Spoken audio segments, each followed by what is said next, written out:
Hey guys, how you all doing?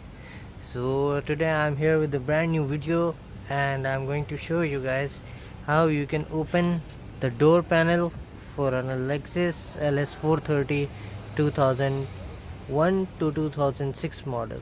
So everything is same for all these years.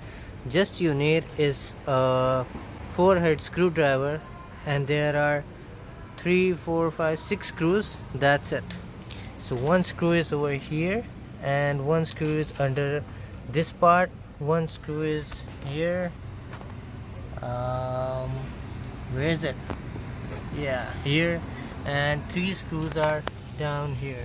So let's unscrew the screws and then I'll see you guys. Okay, so I undo all the screws over here and there was another screw which I forgot to mention. So this screws in the button over here, so you have to unscrew this. This is also 4-head screwdriver, so we don't need to change the screwdriver. We just need something to pull the cover over here, that one, and also over here.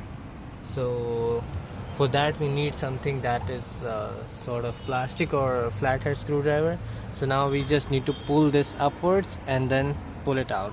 First you pull this out, there are 2 strings that you have to pull out. One is for lock and one is for handle, and then there are 2 clips as well. One is over here and one is over here. You need to pull these 2 out and then your door panel is free to go. And yeah, one more is there at the bottom for the light. I have removed 1 clip over here, 2 from here, these 2, and now my door panel is away from me over here. So this is the door from inside and these are all the electronics. This is the computer for this door. So this is all you guys need to know. I hope you guys learned something from the video. So if you guys did, please give this video a thumbs up and subscribe to the channel for more. Thank you.